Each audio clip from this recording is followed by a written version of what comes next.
Assalamualaikum warahmatullahi wabarakatuh. Alhamdulillahirrahmanirrahim. Innal hamdalillah nahmaduhu wa nasta'inuhu wa nastaghfiruh wa na'udzu billahi min shururi anfusina wa min sayyiati a'malina may yahdihillahu fala mudilla lahu wa may yudlilhu fala hadiya lahu. Asyhadu an la ilaha illallah wahdahu la syarika lahu wa asyhadu anna Muhammadan abduhu wa rasuluhu la nabiyya wa la rasula ba'da. Yang kami hormati teman-teman pengurus Keramat Bantul dan moderator kita Mas Sobri yang alhamdulillah sudah membersami kita juga, beserta teman-teman yang insya Allah dirahmati Allah Subhanahu Wa Taala. Mungkin hanya satu kata yang pantas untuk kita sematkan, kita bisa hadir duduk di tempat ini, yakni rasa syukur kita, rasa penghambaan kita kehadirat Allah Subhanahu Wa Taala. Karena tatkala kita bicara nikmat itu boleh jadi kita baru merasakan saking berharganya nikmat itu tatkala nikmat itu dicabut ataupun nikmat itu dibandingkan dengan kondisi yang tidak mengenakan. Contoh misalnya nikmat kesehatan, kita bisa duduk di tempat ini, kita bisa melihat kawan-kawan ataupun saudara-saudara kita yang ada di rumah sakit yang terbaring. Mungkin mereka keimanan, keislamannya sangat luar biasa, tapi karena raganya yang tidak memungkinkan untuk duduk hadir di tempat ini, nah maka dari itu nikmat kesehatan itu sangat luar biasa. Kemudian yang kedua, nikmat kesempatan. Apalagi tadi Mas Sobri sudah mengatur, tadi sejak sore sudah diguyur hujan ya teman-teman, diguyur hujan yang sangat lebat. Nah, kita alhamdulillah disempatkan untuk hadir di tempat ini, itu sangat luar biasa. Dan kalau kita bicara kesempatan ini benar-benar mungkin nanti saya sedikit cerita ya pengalaman saat di Korea itu. Antara orang yang sempat dan menyempatkan itu sangat berbeda teman-teman. Bahkan orang-orang yang mungkin muslim, orang-orang yang mungkin hafal Al-Quran dan seterusnya, boleh jadi di Korea itu tidak bisa menyempatkan untuk sekedar sholat Jumat. Na'udzubillah min dzalik. Kemudian yang tak kalah luar biasanya adalah nikmat iman dan keislaman kita. Tatkala kita banyak masalah, tatkala kita dihadirkan dengan berbagai urusan dunia yang mungkin tak bisa dicurahkan lagi lewat kawan dekat kita, lewat orang tua kita, bahkan lewat dinding-dinding di Facebook kita, tapi kita masih punya satu ruangan yang ternyata bisa sebagai tempat untuk mengadu Tuhan kita, Allah Subhanahu Wa Taala.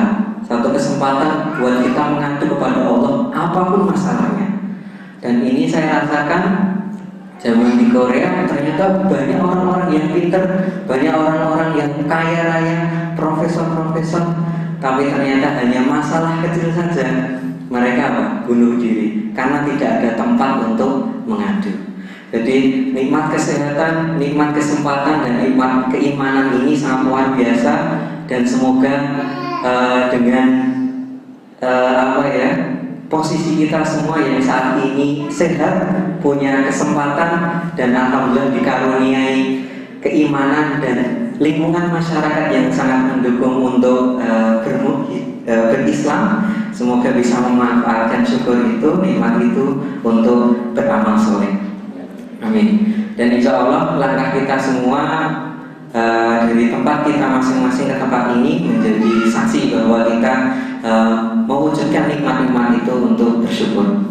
Kemudian salawat serta salam semoga tetap tercurah kepada junjungan kita Nabi Muhammad SAW, seorang teladan dalam pribadi, teladan dalam keluarga, kehidupan bermasyarakat, bernegara, dan teladan bagaimana beliau ini berdakwah. Saya bisa membayangkan dan bisa merasakan, mungkin teman-teman nanti bisa berdiskusi juga, apakah sudah pernah ada calon istilahnya yang diproyeksikan untuk menjadi mu'alaf. Itu sangatlah luar biasa, sangat sulit. Saya punya satu target dan sampai kepulangan saya di 3 tahun di sana itu belum berhasil untuk mengislamkan. Nah, jadi Rasulullah ini benar-benar seorang Rasul yang sudah seharusnya kita tidak mengkhianati perjuangan beliau. Dan insya Allah melalui keramat, melalui kajian-kajian ini kita bisa menjaga sirah beliau dan menghidupkan sunnah beliau. Amin. Baik, langsung saja. Terima kasih. Terima kasih untuk kesempatannya. Jadi pada kesempatan malam hari ini saya sedikit akan bercerita ataupun sharing kepada teman-teman. Namun nanti saya batasi ya. Jadi maksimal tadi jam 10, tapi nanti setengah 10 saya buka sesi tanya jawab. Jadi bisa lebih mendalam kayak gitu. Boleh berdiri? Ya. Oke. Jadi tema kali ini adalah kuliah nikah dakwah di negeri Depok. Mohon maaf tulisannya mungkin ada yang kurang jelas. Nah, kenapa sih saya mengambil tema ini kayak gitu? Kemarin usulan dari tim keramat adalah jejak Islam di Korea kayak gitu ya. Mungkin dengan waktu 3 tahun itu saya belum bisa menerjemahkan jejak Islam yang ada di sana secara komprehensif. Makanya saya lebih ke arah bagaimana pengalaman pribadi yang nanti mungkin ada hikmah-hikmah yang bisa diambil. Jadi di Korea saya pertama adalah niatannya adalah kuliah, kemudian dakwah dan dapat bonus nikah tadi ya. Alhamdulillah.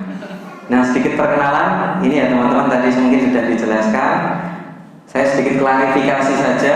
Ketua PCIM sama ketua IMUSKA-nya sebenarnya sekarang sudah tidak ketua karena sudah posisi di Indonesia.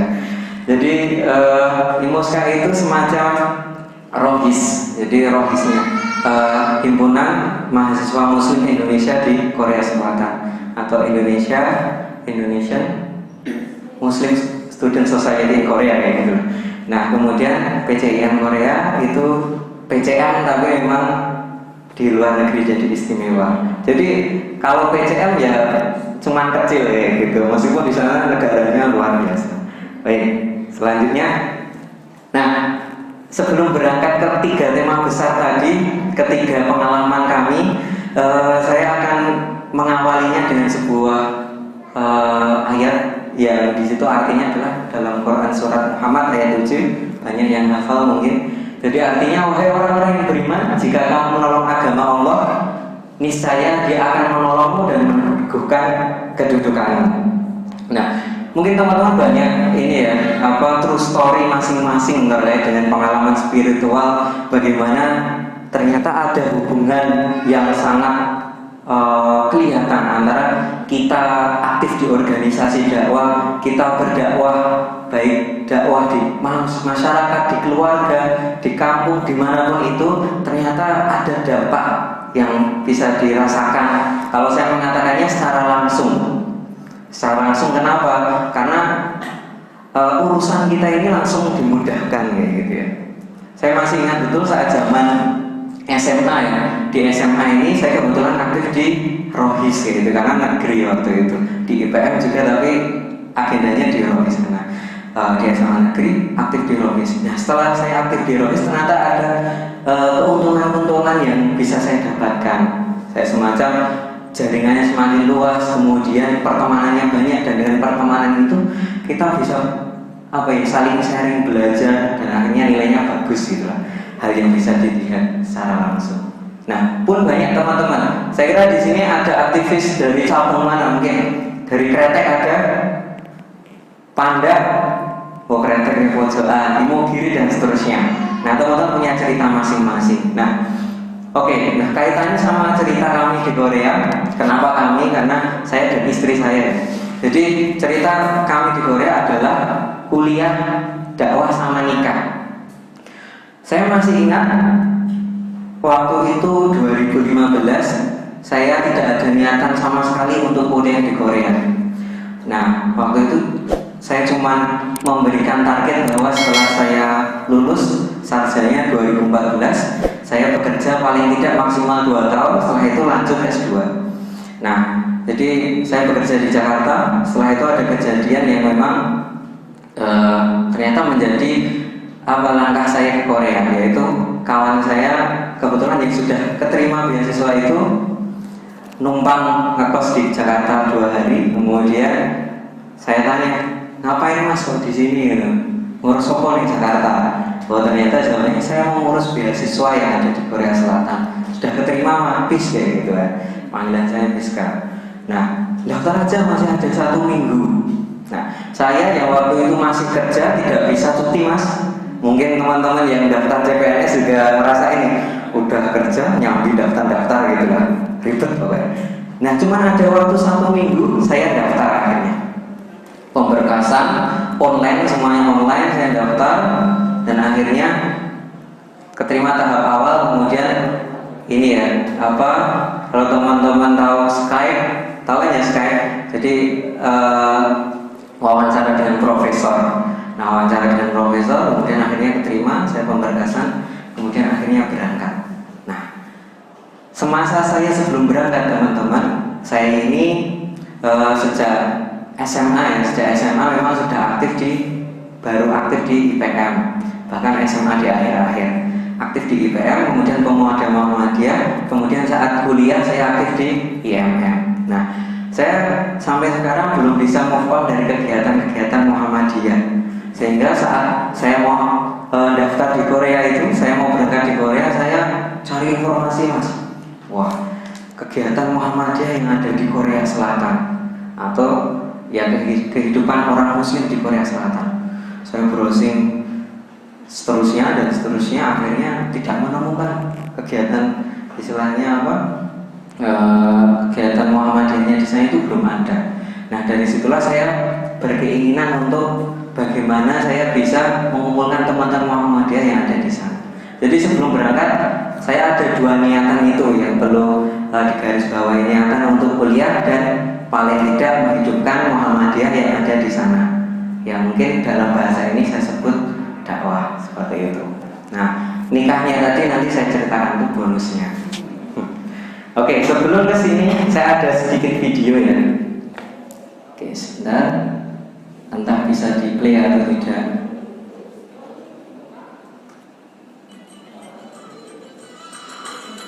Oh nggak bisa ya? Oke, nampaknya belum beruntung. Ya sudah, nggak apa-apa.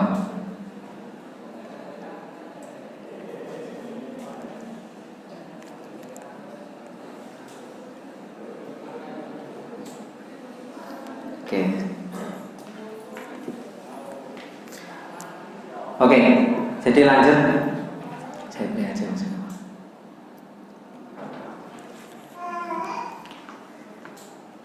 Jadi tadi sebenarnya ada video tentang sedikit gambaran kehidupan di Korea Selatan.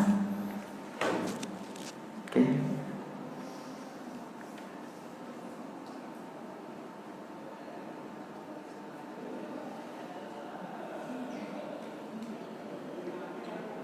Nah, oke, yang pertama adalah kuliah. Nah, monggo bisa dilanjut. Nah, oke teman-teman, niatan saya adalah di Korea itu adalah untuk kuliah, gitu ya. Kuliah. Kenapa kok saya harus kuliah, gitu ya? Pertama, kenapa harus S2? Saya melihat memang saat ini kompetensi yang ada di Indonesia itu sangat luar biasa. Kalau kita mau melamar pekerjaan, ya kebanyakan S1 itu sudah biasa. Jadi saya juga di sini mengkompori teman-teman sih.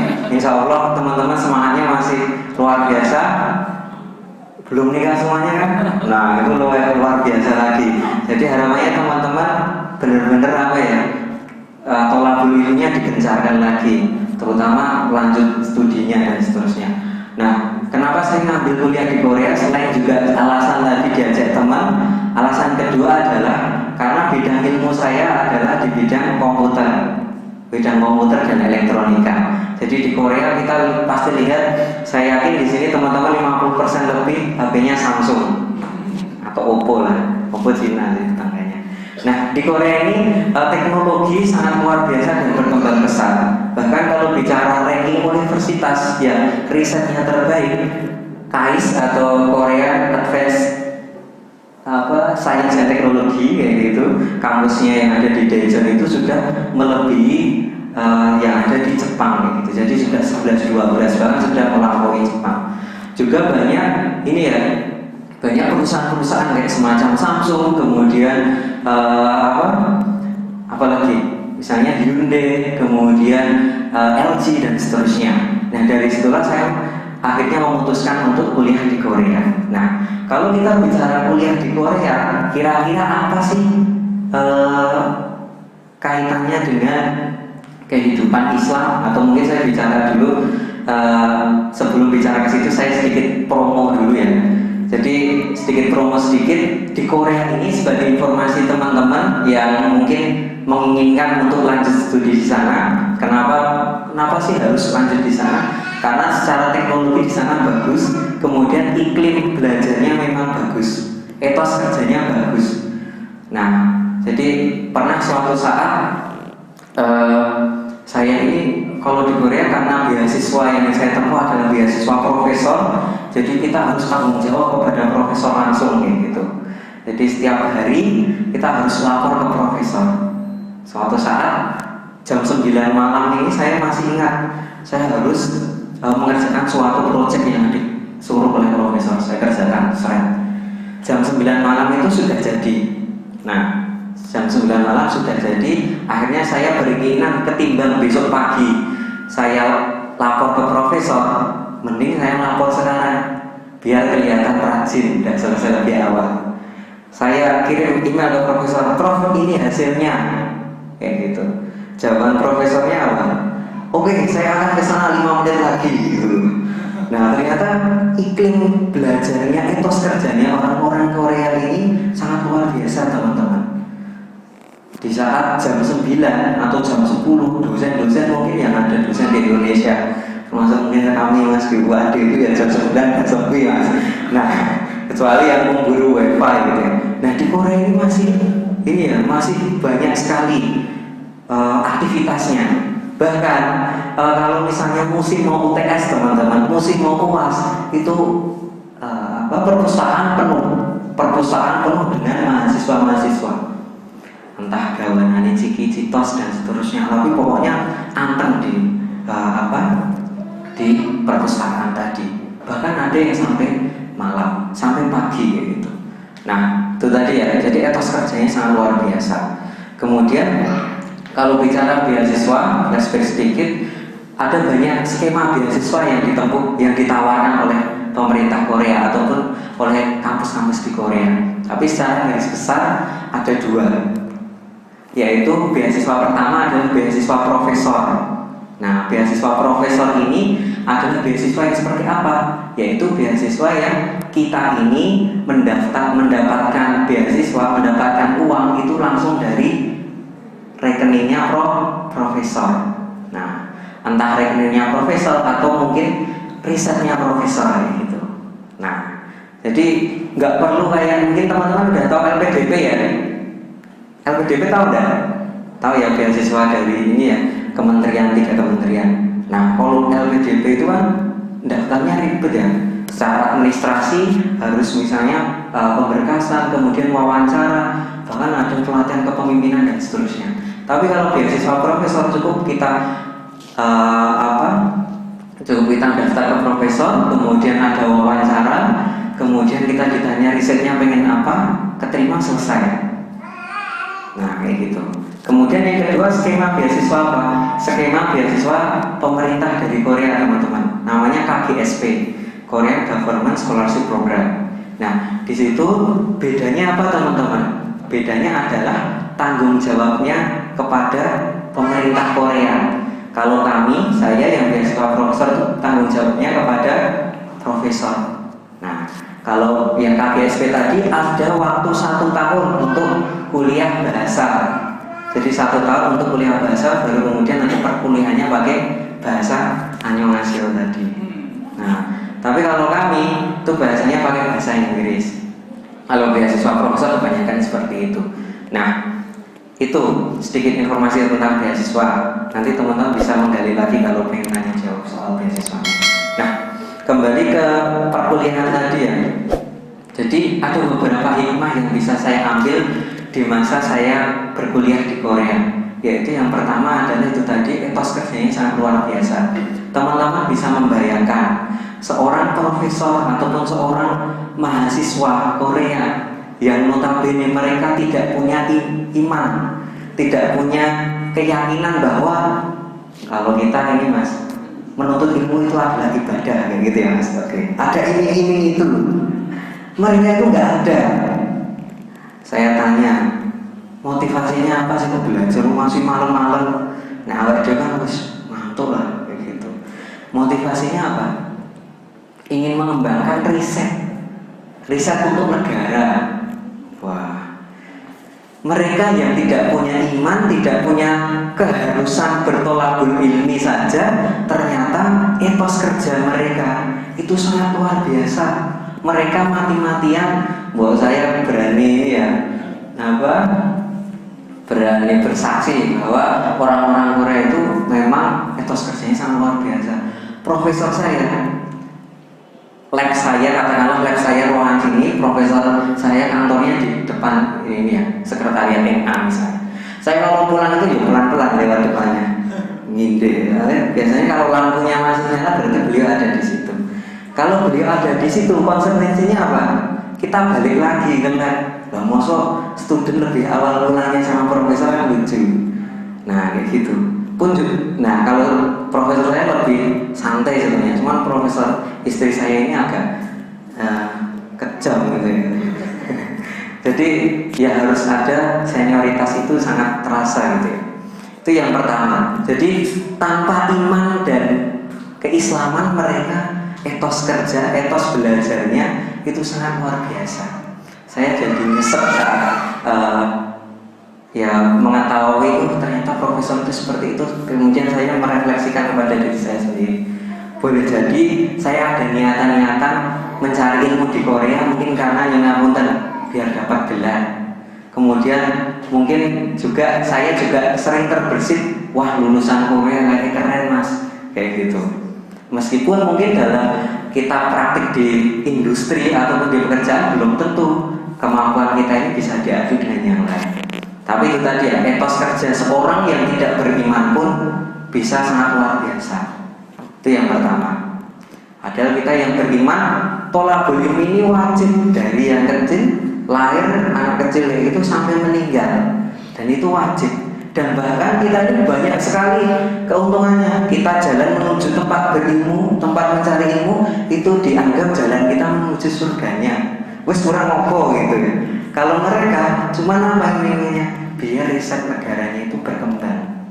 Dan mereka kalau bicara persaingan mas, persaingan sama tetangga sebelah, contoh misalnya Jepang, itu mereka sangat gengsi. Misalnya kalah sama Jepang tentang teknologi itu sangat gengsi.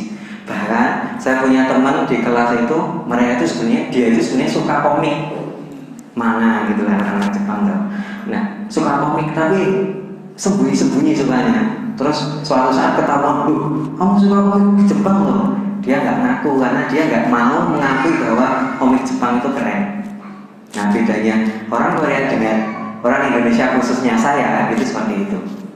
Kalau Indonesia dijajah Jepang itu langsung memaafkan, orang Korea dijajah Jepang itu malah apa? Dendamnya masih sekarang, tapi dendamnya positif. Dendamnya ingin membalas dengan apa? Kompetisi yang lebih baik, seperti itu. Kemudian hikmah yang lain adalah apa? Banyak sekali ya. Selain hikmah, saya akan bicara soal kehidupan di kampus. Oke. Kehidupan di kampus teman-teman. Pertama kali saya tiba di Korea itu hari Kamis, saya masih ingat karena saya berangkat Rabu, saya hari Kamis. Setelah hari Kamis apa teman-teman? Hari Jumat. Nah hari Kamis itu saya sampai lab belum ada profesornya, baru ada senior. Senior itu panggilannya senior dalam bahasa Korea ada yang tahu? Nah cerdas, Yung orang-orang loh. Nah oke, Yung gitu ya. Jadi atau paksanim atau apa gitulah ya. Nah itu seniornya itu bilang hari ini belum bisa ketemu profesornya besok aja. Nanti profesor akan email kalian gitu ya. Oke. Kami pun Kamis pulang ke dormitory, udah diarahkan ke asrama, kemudian ada email ting gitu. Dear all ya gitu ya, disebutin studennya siapa aja. Besok Jumat jam 12 meeting ya kita kayak gitu. Nah, otomatis Jumat jam 12 sebagai kaum laki-laki kan kita harus Jumatan gitu ya. Saya langsung cari informasi masjid yang ada di Korea Selatan terdekat dengan kampus, kira-kira berapa perjalanannya. Ternyata 1 jam pulang pergi. Jadi berarti mau Jumatan harus ke Kauman kali ya, gitu kan di sini. Nah itu sudah lumayan, kampus saya lebih dekat dengan masjid. Nah, saya estimasi waktunya saya harus sampai di kampus lagi setelah Jumatan itu sekitar jam 1:30. Karena Jumatan di sana tuh jam 1. 1:30 itu juga cepat, maksudnya nggak ikut doa dan nggak makan siang kali ya. Saya masih ingat kalau Jumatan di Korea Selatan itu di Masjid Itaewon, teman-teman pernah dengar mungkin itu ya ini ya, tambahan sukanya ini. Kalau misalnya Jumatan itu selalu ada pembagian roti halal dan susu dari teman-teman Timur Tengah gitu, dan rotinya sangat enak. Tapi alhamdulillah kalau di Indonesia sekarang menjamur ya pembagian nasi gitu ya setelah Jumatan, alhamdulillah. Nah, oke, kembali ke itu tadi, saya langsung email ke profesor, Prof, saya mohon maaf, saya seorang muslim dan laki-laki ada kewajiban untuk sholat Jumat, untuk beribadah praying gitu lah. Kalau bahasa Koreanya itu gitu. Jadi jam sekian sampai jam sekian perjalanan ke Itaewon sekian, pulang sekian. Jadi estimasi sampai ini jam 2 lah maksimal. Jadi saya kunjungi, ya wes 2:30, saya nganggapnya biar bisa makan siang. Nah, saya email seperti itu. Jawaban pertamanya profesor adalah apa? Wah, ini sholat Jumatnya nggak bisa diganti weekend aja gitu. Nah, mungkin pertama itu. Nah, akhirnya saya balas lagi dan baru bisa memahami kayak gitu ya. Baru bisa memahami. Itu yang pertama. Kemudian yang kedua, saat kehidupan di kampus itu kan kalau di Korea ini ya alhamdulillah ya, kita kalau S2 kan di lab gitu ya Mas, di lab yang di situ member labnya paling 10 orang kali ya, 10 orang. Kalau makan siang kita sering diajak bareng, nah yuk makan dan seterusnya. Nah suatu saat puasa diajak makan gitu ya. Tentunya makan kami sudah usul di awal makanan ini ya, fish ikan gitu yang halal. Nah, saat teman saya itu ngajak makan, mohon maaf saya puasa karena waktu itu Ramadan atau pas puasa sunnah gitu ya. Nah, ngapain kok tidak puasa? Itu ibadah gitu kan saya bilangnya. Lah, Tuhanmu aja kan di Indonesia, di Korea nggak ketahuan kayak gitu ya. Nah, seperti itu. Tapi dari dua hal tadi soal kok Jumatan nggak harus di weekend, kok kamu di sini harus puasa padahal Tuhanmu nggak ada di sini misalnya, anggapannya mereka gitu. Ternyata dari lubuk hati yang terdalam saya dicermati benar-benar, ya mungkin ya kita semua, mungkin saya pribadi yang mungkin mengakunya agama Islam dan sekarang agama Islam boleh jadi di titik nadir atau titik futur saya menganggap misalnya saya nggak ada orang, saya di tempat yang nggak ada orang, saya berbuat maksiat, mungkin boleh jadi sering seperti itu. Jadi saya menganggapnya seperti iya, ternyata orang Korea pun yang tidak percaya dengan Tuhan, ya mereka dari sisi ternyata Tuhan itu bisa mengawasi, itu konsepnya mereka udah paham kayak gitu. Nah seperti itu hikmahnya. Dan banyak sekali kisah-kisah ini ya saat kuliah, termasuk kalau kuliah ini teman-teman, di kampus kami tidak ada masjid, mushola pun tidak ada. Jadi saat di kampus ini kebetulan alhamdulillah di tempat kami itu ada 5 orang Indonesia. Nah 5 orang Indonesia. Jadi setiap misalnya sholat kita saling mengingatkan, karena tidak ada azannya Mas. Yang paling banter azan dari Android kita gitu. Nah itu yang pertama. Dan alhamdulillah saya bisa lulus tepat waktu 2 tahun, dan ini sebenarnya foto saat istri saya lulus kayak gitu ya.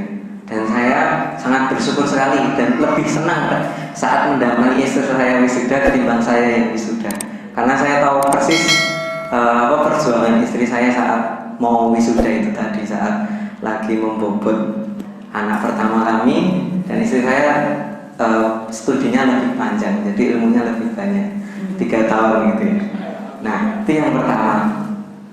Nah kemudian yang kedua, ketiga dulu aja mas ya. Oke. Nah nanti yang kedua nanti nggak langsung bubar. Oke, yang kedua, saya memang niatan berangkat ke, karena saya lihat jam terus. Niatan berangkat ke kuliah pertama adalah kuliah, kemudian yang kedua ya site eting belajar dakwah gitu ya.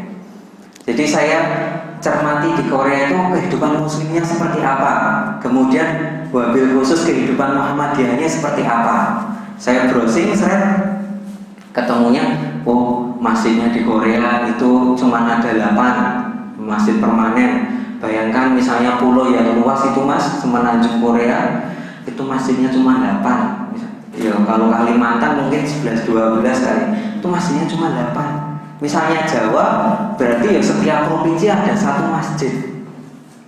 Nah, bayangkan teman-teman, dan masjidnya kalau kita datang, neng Jogo ini nggak krungu adzan.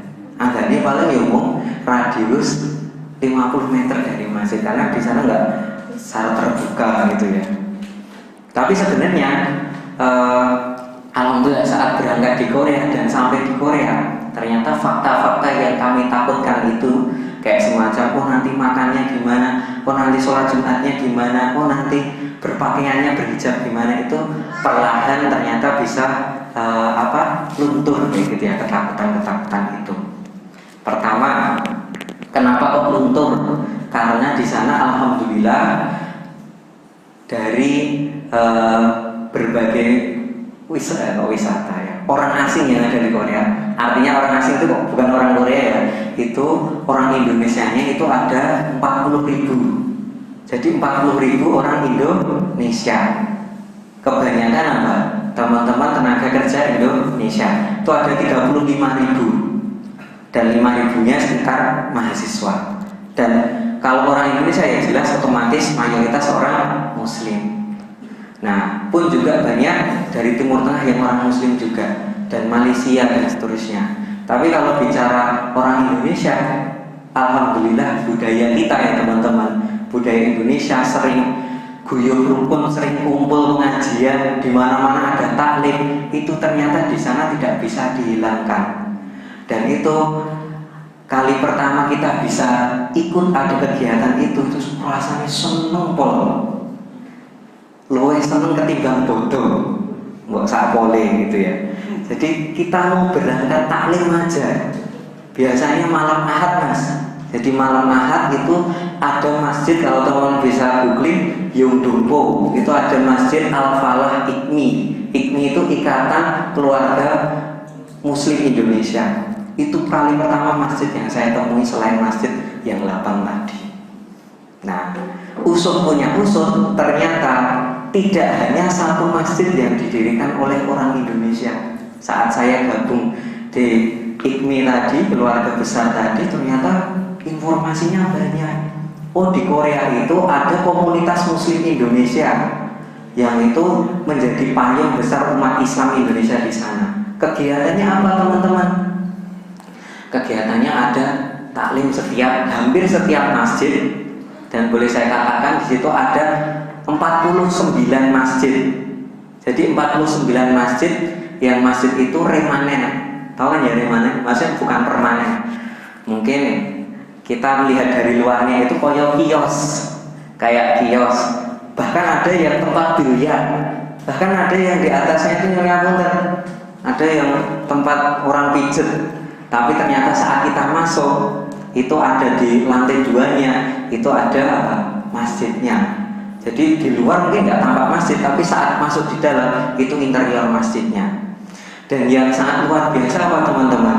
Tidak hanya mendirikan masjid ya, bahkan 49 yang masjid remanan tadi itu masyarakat Muslim Indonesia nggak puas. Wah, kalau cuma remanen gimana besok kalau ada TKI dari adik-adik angkatan kita gitu anggapannya mereka. Nah, jadi mereka berinisiasi untuk apa? Mendirikan masjid permanen. Dan alhamdulillah orang Indonesia sudah kalau nggak salah 2 atau 3 masjid yang sudah didirikan. Itu berkat apa teman-teman? Bayangkan satu emas, oke ya. Kita bicara won dulu. Satu won berapa rupiah? Sekitar 12. Jadi misalnya 1000 berarti di Indonesia 12.000. Nah, beli tanah di Korea ini sangat mahal. Bahkan lebih mahal dari tanah jelas dari Bantul kota ya Mas. Jadi di Korea itu mau beli tanah aja mahal. Bahkan cuman ngontrak ya. Ngontrak satu kantor sekretariat PM itu 1 bulan berapa? 10 juta rupiah 1 bulan, cuma kecil. Nah, bayangin seperti itu. Nah, kalau alhamdulillah teman-teman Indonesia itu sudah terbuka, jadi anggapannya kalau ngontrak terus ya ngontrak gitu ya. Ngalirnya cuma kayak gitu. Tetap harus menyisihkan untuk menabung dan mendirikan masjid. Nah, agendanya apa teman-teman? Melalui komunitas Muslim Indonesia tadi yang di bawahnya ada teman-teman IMUSKA tadi yang mahasiswa, kemudian PCIMU juga ada, waktu itu belum ada PCIM, dan akhirnya ada di tahun-tahun terakhir itu bikin kegiatan-kegiatan kayak semacam tablik akbar. Awalnya dulu cuma ada setahun itu 2 kali tablik akbar. Kalau budaya Korea itu ada budaya, misalnya kita kan ada Idul Fitri sama Idul Adha ya. Di Korea itu ada Solal sama Chuseok. Nah, jadi Solal itu yang saya agak lupa ya. Kayaknya tahun baru yang September. Oh ya, Solal yang Februari, kemudian Chuseok yang sekitar September Oktober. Nah, di setiap libur itu biasanya teman-teman Indonesia ada libur panjang paling nggak seminggu lah. Nah, itu biasanya bikin event besar. Contoh tablik akbar, silakbar, silaturahmi akbar. Itu ngundang dari Daikon dan dari Indonesia. Dan saya itu di sana langsung jadi ini tugasnya. Selain MSC tadi ya Mas, saya tuh jadi MC, jadi sering jadi MC di sana. Saya pernah MC dari Gusmus, kemudian Gus Nur yang ngabutin bahasanya keren-keren itu. Kemudian Ustadz Salim Villa, kemudian Ustadz Adi, Ustadz Syafiq atau siapa ya bahasa lama itu. Nah, jadi banyak. Nah, saya nunggu Ustadz dari Bantul sebenarnya waktu itu, tapi belum datang. Tapi alhamdulillah Ustadz Dayat sering ngisi juga di forum PCIM Korea. Itu Rahmat. Nah, oke ya, kembali ke itu tadi ya. Kita bikin event seperti itu teman-teman. Saya masih ingat eventnya Gus Nur, yang mungkin bahasanya seperti itu, tapi memang konteksnya di sana kan teman-teman TKI yang istilahnya suka yang stylenya kayak gitu. Itu dapat berapa kira-kira? Dalam satu event saja dapat sekitar 300 juta rupiah, alhamdulillah. 300 juta. Jadi atau 3 miliar ya malah, saya agak lupa. Pokoknya 300 won, 300 juta won ya gitu. Jadi berapa? Saya agak bingung hitungnya. 300 juta won. Nah itu ya 3 miliaran lah. Dalam satu event seperti itu. Jadi boleh dikatakan satu masjid biasanya sekitar 3 event itu jadi infaknya jadi satu masjid kayak gitu, alhamdulillah. Dan itu teman-teman sudah geliat dakwahnya di sana, sudah semuanya sudah terpatri dalam hatinya. Nah, saya mau menambahkan di dakwah ini, alhamdulillah sedikit khusus bicara PCIM Korea Selatan. Oke, masih ada 15 menit ya. Jadi Korea Selatan ini hadir dari kegelisahan kami saat berangkat ke Korea karena tidak ada Muhammadiyahnya di sana. Saya browsing PCIM itu yang muncul mana? Kuala Lumpur, Taiwan, Kairo, ya kegiatannya keren. Bahkan baru-baru ini di Australia itu mendirikan sekolah pembebasan tanah, mendirikan sekolah. Di Kairo itu sudah ada markas dakwahnya. Yang kemarin beberapa hari yang lalu saya buka WhatsApp ketuanya itu, WhatsApp story-nya itu ada apa? Mereka sampai bikin kayak semacam guest house. Jadi markas dakwahnya itu di set sebagai kayak guest house. Jadi itu kok income-nya itu selalu ada gitu. Nah, ini Korea mau dakwahnya PCIM ya. Jadi saat saya pertama kali baru setengah tahun di sana, itu saat suruh ini ya, suruh MC ini kegiatan komunitas Muslim Indonesia yang saat itu yang ngisi Gusmus. Teman-teman udah pada tahu saya aktif di Muhammadiyah. Langsung ditanya, Mas Wiska, ini kapan Muhammadiyah itu kontribusi yang gini gitu kan? Lah PCIN sering kayak kegiatan Muhammadiyah kita gitu kan. Nah, sebenarnya dari Indonesia sudah ada niatan itu di sana dikomporin gitu. Nah akhirnya saya memiliki niatan untuk mengumpulkan, bukan benang-benang pisah ya, tapi mengumpulkan ini ya massa gitulah ya, mengumpulkan massa. Saya teman-teman di Indonesia jaringan IMM, AMM udah tahu kalau saya di Korea pengen ngumpulin itu. Sampai akhirnya mereka nyodorkan nama-nama, kontak ini dan seterusnya. Ini teman saya kuliah di Korea, saya kontak-kontak. Sampai ada sekitar 5 ya, termasuk calon istri saya waktu itu. Nah ada 5 orang yang kita waktu itu saya beranggapan kita harus penguatan internal dulu ya, gitu ya. Penguatan internal, kemudian kita bikin event setiap 2 pekan sekali teman-teman. Bikin kegiatan setiap 2 pekan sekali. Tapi nggak kayak gini. Kalau teman-teman alhamdulillah bisa kumpul, bisa saling tatap, saling ngobrol, ngicipi snack. Tapi kumpulnya di sana lewat apa? Skype. Jadi yang nyenengin dewe mas, koneksinya rendet-rendet ya ngopo, awet dewe misalnya ceramah, yang sana tidur ya weh. Tapi alhamdulillah saya merasakan justru di awal-awal itu, saya bisa mengatakan asabikunal awalnya PCIM Korea, itu saya merasakan feel hero dakwahnya itu sangat kentara gitu ya. Jadi karena sedikit tapi kita komitmen. Dan saya karena waktu itu saya yang ngoto-ngoto, tapi saya juga belum ustadz mas. Saya juga sekarang belum ustadz, konfirmasi. Jadi saya minta tolong teman-teman yang ada di Indonesia ya, Ustadz Hidayatul Rahman untuk mengisi Skype karena koneksi di rumah beliau itu kencang, bisa dicoba. Nah juga alhamdulillah PCIM dari seluruh dunia itu kita bisa memanfaatkan juga. PCIM Kairo, Mesir itu langsung ya ibaratnya sekarang kalau teman-teman nyodorin penceramah dari Ramadan ya, langsung saya sodorin. Minggu ini tolong diisikan mas. Besok saya kontak langsung Skype ngisi teman-teman di Korea. Itu sampai berjalan sekitar 1 tahun. Jadi penguatan internet itu sekitar berjalan 1 tahun. Kita dakwahnya masih senyap PCIM Korea ya.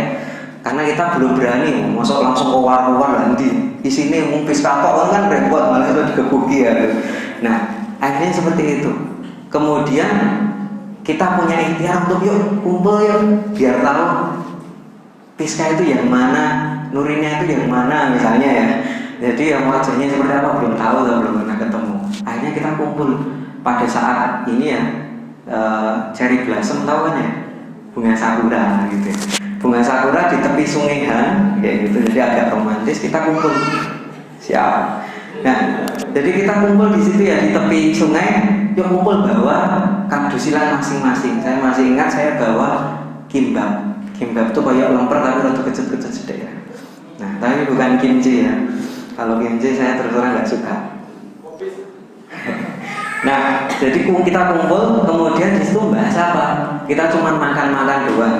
Karena kalau kumpul itu kayak misalnya bahas serius kayaknya keman-keman kayak gitu. Akhirnya kita cuma makan, dolanan, kemudian saling kenal.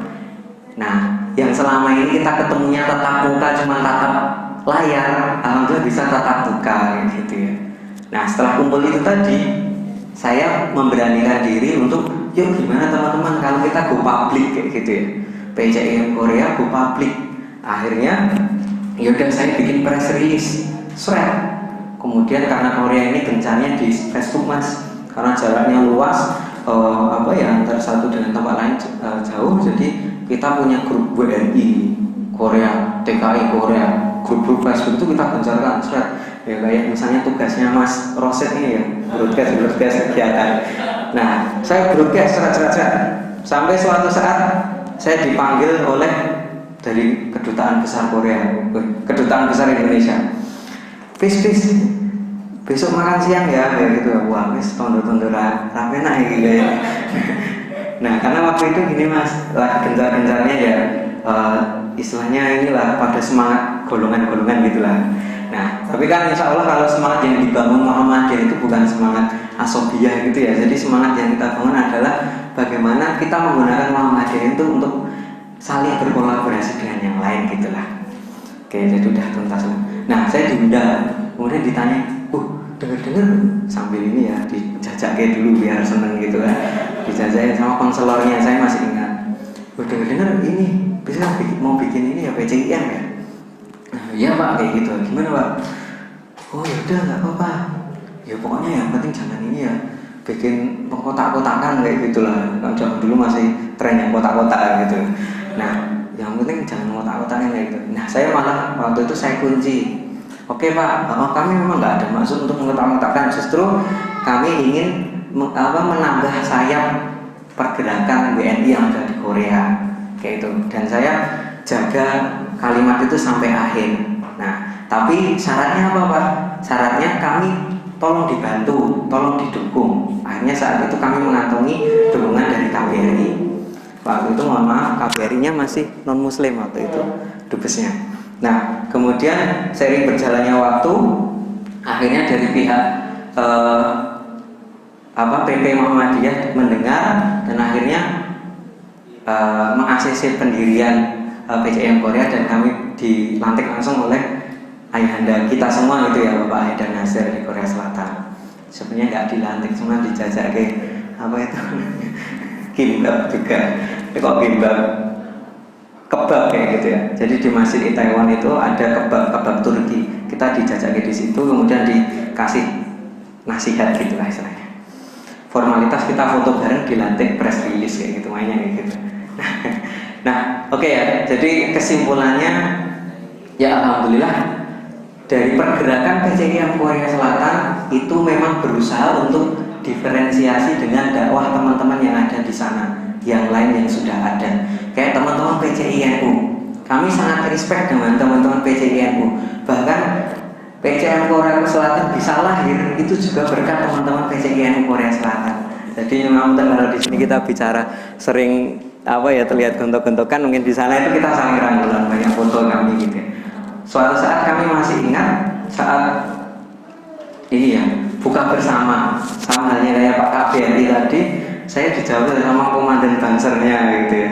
Wah, saya kenal beliau, tapi beliau belum tentu kenal saya waktu itu. Tapi karena dengar-dengar dari Pak KBRI, ini bapaknya ini bilang ke saya, Mas Fis kamu mendirikan PCIM ya, kayak gitu ya.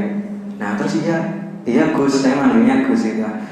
Loh, lah orang undang-undang aku, ngono kan istilahnya. Jadi beliau meminta untuk diundang, paling nggak bikin kegiatan bareng kayak gitu. Tapi waktu itu kami masih minder karena masih sedikit. Jadi ya sudah besok Gus kayak gitu, gampang lah kayak gitu. Nah sampai akhirnya sebelum kami pulang di Korea Selatan, alhamdulillah kepengurusan PCIM ini sudah 3 periode. Sudah 3 periode sampai sekarang. Kepengurusan pertama sama kedua itu diisi ketuanya pelajar, masuk saya dan teman kami. Kemudian sekarang alhamdulillah teman-teman dari TKI. Nah, diferensiasi apa yang kita tawarkan dari PCIM Korea? Kalau teman-teman dari ormas lain di Korea Selatan itu banyak fokus di bidang kajian-kajian dan seterusnya. Dan itu saya bisa mengatakan di Korea itu sudah tuntas soal kajiannya. Dan kalau kita bikin kajian justru malah nanti tambah kegiatannya. Nah maka dari itu saya melihat celah kekurangan WNI yang ada di Korea itu apa? Ternyata dari teman-teman TKI di sana selama bekerja 4 tahun 10 bulan yang ada di Korea itu mereka belum terbekali wirausaha. Jadi setelah pulang ke Korea mereka dapat tabungan 3 miliar tapi habis 3 tahun kayak gitu biasa. Nah jadi kita berusaha hadir di tempat itu. Jadi PCIM Korea melakukan kegiatan-kegiatan soft skill, pelatihan desain dan seterusnya.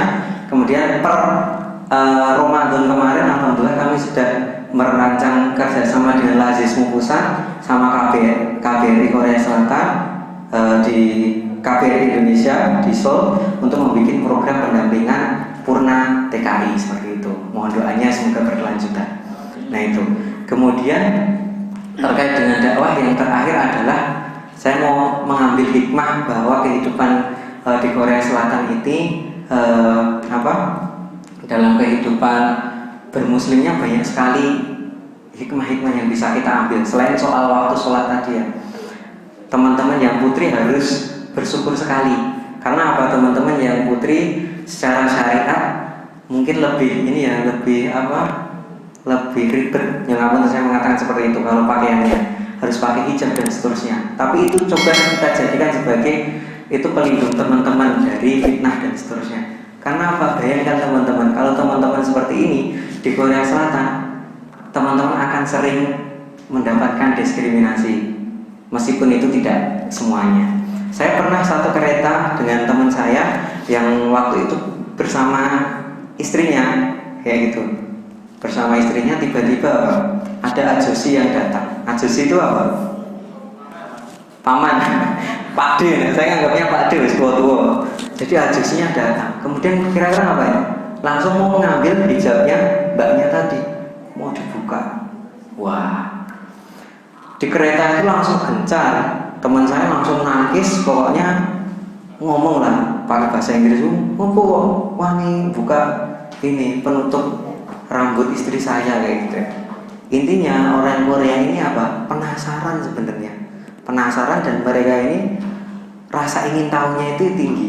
Tapi kalau kita tidak bisa menjelaskan dengan baik, ya seperti itu. Misalnya pasar ya mereka langsung seret-seret dan seterusnya gitu. Nah, alhamdulillah di Indonesia yang notabene masyarakat Islamnya itu sangat banyak dan mayoritas, kita ini pakai jilbab nggak masalah ya. Nggak masalah. Jadi namun saya juga mengkritisi kalau kita ataupun kita yang ada di sini masih agak sensi dengan teman-teman yang pakai jilbab besar dan seterusnya kayak gitu. Apalagi yang bercadar itu hak mereka, pilihan mereka kayak gitu. Nah, gitu. Kemudian yang kedua soal makanan. Soal makanan teman-teman. Soal makanan, alhamdulillah di sini keluar masuk pintu warung banyak dan halal. Di sana itu mau nyari makanan akan sangat susah. Bahkan nyari makanan yang sepenting halalnya angel ngomongnya seenak kayak gitu ya teman-teman. Kita mau nyari, saya masih ingat waktu istri saya mau nyidam gitu ya, sate ayam itu saya bingung. Wah, goleknya nanti mas. Terus terang di sana itu ada warung Indonesia tapi jaraknya 4 jam pulang pergi lah. Tapi ternyata saat dikunjungi sate ayamnya rawono, mau sate kambing.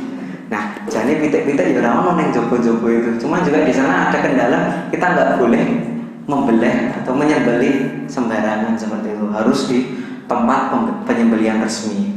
Jadi mau nyari makanan halal pun akan sangat sulit. Nah, di hikmahnya di Indonesia apa? Yuk kita coba benar-benar meskipun kita semua sudah kira-kira banyak makanan halal, coba lebih hati-hati karena nyenamutan sekarang tuh banyak musuh-musuh Islam yang istilahnya apa ya, menjajah lewat makanan, minyak babinya dan seterusnya. Di Korea ini harus hati-hati banget. Kemudian yang ketiga adalah soal iklim teman-teman. Soal iklim. Jadi di Korea ini iklimnya apa? Ada 4 musim ya. Musim panas, musim dingin, musim semi, musim gugur. Terutama saya menyoroti musim panas. Musim panas dan saat puasa. Teman-teman bisa bayangin di Indonesia puasa berapa jam mas? 12 ya? 12 tahun sithik itu ya 13 lah, misalnya rodo lali lebuko gitu 12 dulu mas. Di Korea itu 17 jam 17 jam durasi lama puasanya, kemudian apa? Iklimnya sangat panas kering. Jadi panasnya itu nggak panas kayak di Indonesia. Panas di Indonesia keringetan, enak. Di sana tuh panasnya tuh apet kayak gitu. Nah, bicara iklim seperti itu. Nah, ini obrolan laki-laki juga tambahan sedikit. Panasnya seperti itu, padahal musim panas orang Korea apa? Yang putri-putri pakaiannya gimana? Pakaiannya pokoknya raklamben kabeh itulah istilahnya. Nah, ini godaan yang sangat luar biasa. Dan alhamdulillah di Indonesia kita bisa ini ya jangan sampai Indonesia ya negara muslim pakaiannya seperti itu gitu. Nah, itu mungkin dari bicara dakwah ya. Jadi saya mencoba untuk kegiatan yang ada di Korea kaitan dakwah, yaitu hadir di PCIM Korea, kemudian di kegiatan-kegiatan masyarakat Indonesia yang ada di sana. Yang terpenting yang ingin saya garis bawahi, geliat dakwah teman-teman WNI di sana itu sangat luar biasa. Bahkan 49 masjid dengan 3 masjid permanen. Kita yang ada di sini kira-kira sudah membangun berapa masjid? Tapi yang terpenting di Indonesia bukan membangun masjidnya atau sekarang, tapi memakmurkan masjid itu sendiri. Dan Oke, saya cerita sedikit soal mu'alaf tadi. Saya sejak di sana sekitar setengah tahun dapat pasrahan dari TKI. Masih titip apa ternyata titip ada seorang istilahnya orang yang pengen tahu Islam. Tapi kebetulan yang dititipi itu orang yang pintar, dia S3 mas, S3 dari US. Jadi pengen belajar Islam, tapi sampai detik kepulangan kita kami belum berhasil untuk mengislamkan beliau. Dan saya mohon doanya teman-teman, semoga beliau bisa tergugah hatinya dan bisa masuk Islam. Beliau ikut foto di sini teman-teman. Jadi yang di samping saya sama di samping ini ya, dia nggak pakai jilbab itu. Nah, sebenarnya masalahnya sederhana, beliau belum siap soal sosialnya. Nanti dampak sosialnya setelah masuk Islam itu seperti apa. Tapi kalau bicara mu'alaf, ternyata banyak teman-teman yang sudah memu'alafkan orang Korea gitu ya, melalui nikah, melalui dakwah dan seterusnya. Tapi saya belum berhasil. Baik, yang terakhir, sesi terakhir adalah tambahan saja nikah gitu ya. Jadi saya mengawali tadi dengan sebuah ayat gitu ya. Sebuah ayat, siapa yang menolong agama Allah, itu ternyata kita akan ditolong urusan kita dan dikuatkan kedudukan kita. Saya merasakan betul ayat tersebut, yaitu saat saya kuliah, alhamdulillah saya bisa lulus. Saya merasakan pahit getir kuliah di sana dan bisa lulus itu berkat, ya boleh jadi mungkin saya pernah ikut membantu dakwah yang ada di Korea Selatan.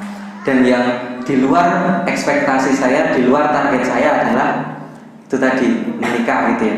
Jadi di Korea Selatan, alhamdulillah di tahun pertama itu saya mengumpulkan, karena lewat wasilah tadi ya mas, mengumpulkan masa tadi PCEM Korea. Alhamdulillah ada satu kader yang nampaknya cocok dan akhirnya saya follow up, saya lamar langsung dan tanpa proses panjang kami baru ketemu 3 kali tatap muka.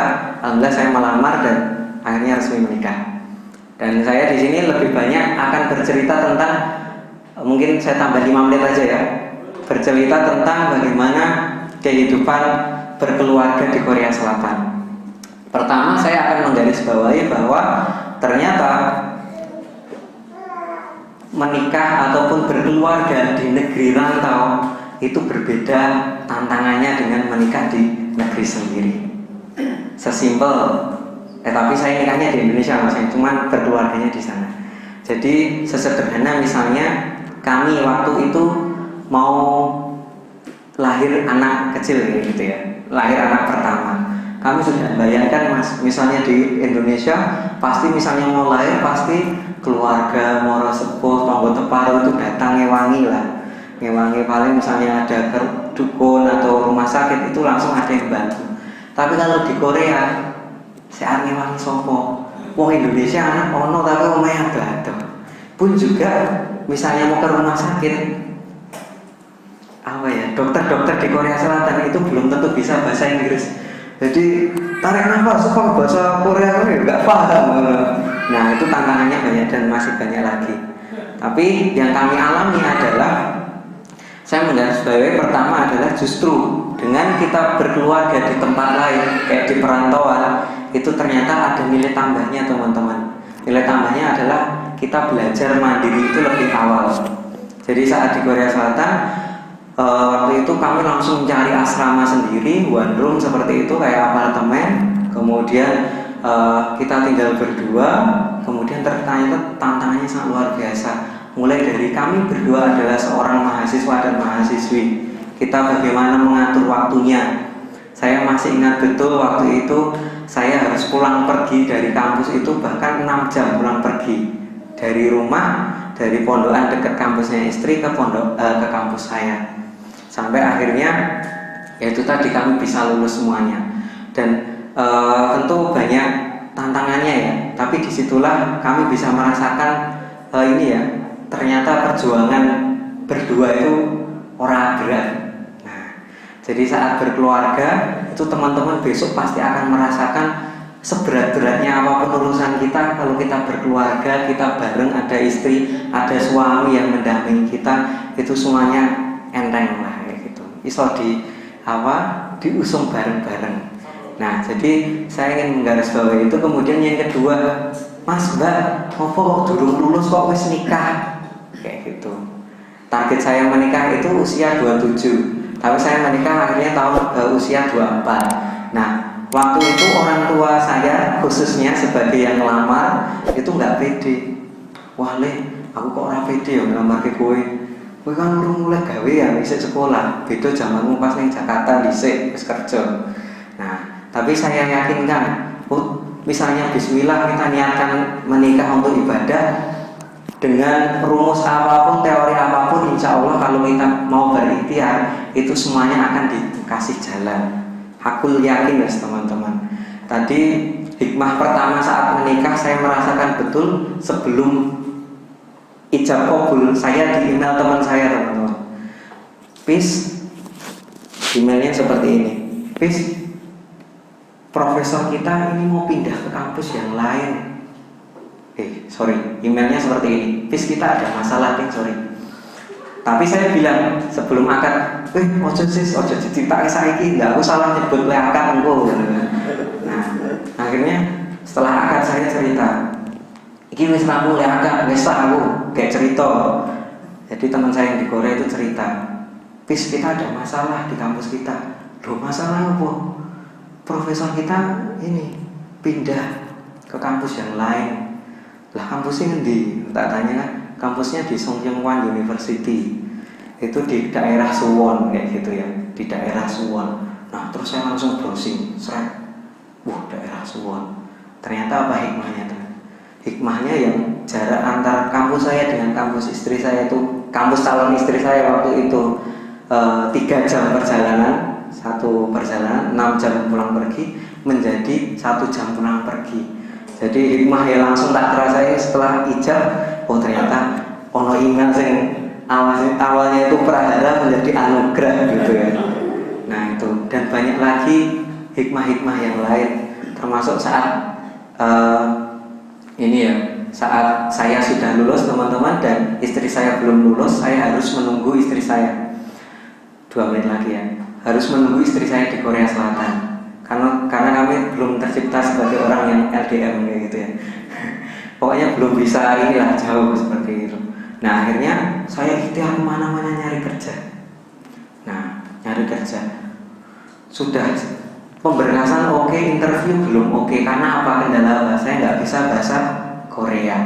Tapi ternyata H-7 saya wisuda, saya itu langsung ada di grup Facebook Persatuan Pelajar Indonesia, ada notifikasi, ada lowongan pekerjaan menjadi IT programmer di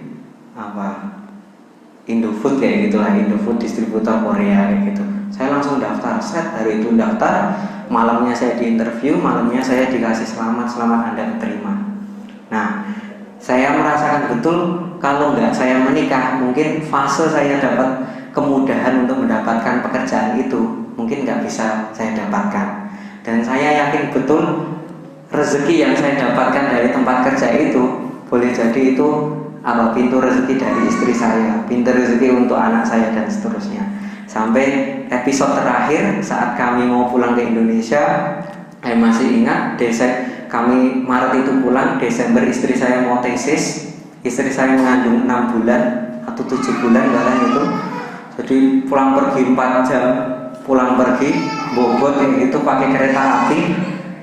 Istri saya saat defense dikatakan apa sama profesornya, kamu belum layak untuk lulus, katamu saya tidak akan menerima gitu. Nah kira-kira suaminya yang dengar istrinya cerita, tapi istri saya setelah sidang pulang belum cerita. Saya juga nggak berani nanya dulu karena kayaknya wajahnya udah horor gitu. Tapi sebagai suami meskipun dengar kayak gitu, meskipun jane aku ya tapi kita harus kuat. Nah, ini informasi buat laki-laki. Serapuh apapun kita, kalau kita di depan pasangan kita itu harus sok-sok tetap kuat gitu. Jadi kita kuatkan. Bahkan saya sampai bilang, mbok sesuk gajiku kerja kuwi setahun kuwi denggo bayar kuliah. Pokoknya beasiswa rasa nganggur masalah. Bayar mbok gaji, sepenting balik itu lulus mendapatkan ijazah dan ilmunya itu bisa sah kayak gitu lah. Ya oke lah, kita belum berdebat apakah kita belajar itu mencari ijazah atau enggak, tapi saya menganggap lulus itu adalah akumulasi dari perjuangan kita. Jadi eman-eman lalu kita belajar tapi enggak lulus. Sampai akhirnya selama sebulan tadi istri saya lembur terus teman-teman. Saat hamil lembur pulang jam 1, pulang jam 12, dan sering pernah sekali atau 2 kali itu istri saya nggak pulang ke rumah karena ketinggalan kereta. Waktu itu saya juga agak marah juga gimana, tapi kalau mau langsung naksi ke sana juga duitnya entek karena jauh banget kan kalau naksi mahal. Akhirnya ya wis nyari penginapan atau tidur di lab aja, tidur di lab sampai akhirnya titik terakhir sangat bahagia yaitu tadi saat istri saya wisuda, pokoknya seneng banget. Saat itu saya bisa alhamdulillah mengakumulasikan 3 cita-cita tadi ya. Jadi kuliah saya alhamdulillah selesai, kemudian nikah juga berkeluarga alhamdulillah bisa selesai. Ya mohon doanya semoga kami tetap berlanjut sampai surganya nanti, amin. Kemudian saya juga mohon doanya kepada teman-teman semoga dakwah kita PCIM Muhammadiyah yang ada di Korea bisa tetap berlanjut kayak gitu. Dan semoga saya mengkompori teman-teman sebagai akhir sebelum sesi tanya jawab, teman-teman monggo yang punya ikhtiar atau punya kepinginan untuk kuliah ataupun kerja di Korea, jangan serta-merta melihat wah mau kok datang yang luar negeri, mau boleh gengsi tok, enggak. Tapi di sana lahan dakwah teman-teman itu sangat luar biasa. Teman-teman di sini mungkin sebagai santri, di sana sebagai langsung ustaz. Bukan soal posisi, tapi kebermanfaatannya begitu ya. Banyak anak-anak dari mixed married orang Indonesia nikah dengan Korea yang terlantarkan dan tidak bisa belajar alif bata. Tapi kehadiran saya yang masih ngajinya belum lanya ini sangat bermanfaat ngajari alif bata teman-teman yang tadi orang tuanya Indonesia sama Korea tadi. Jadi kalau teman-teman meniatkan berfantasi rufil out kayak gitu ya untuk ke Korea untuk berdakwah, baik mau belajar ataupun kuliah ataupun bekerja, itu insya Allah kalau niatannya memang untuk berdakwah beribadah, insya Allah keberkahan itu akan hadir dan akan memudahkan langkah teman-teman semuanya. Nah mungkin itu ya sedikit banyak obrolan dari kami, masih ada sekitar 20 menit. Monggo teman-teman, saya menunggu pertanyaan dari teman-teman. Terima kasih.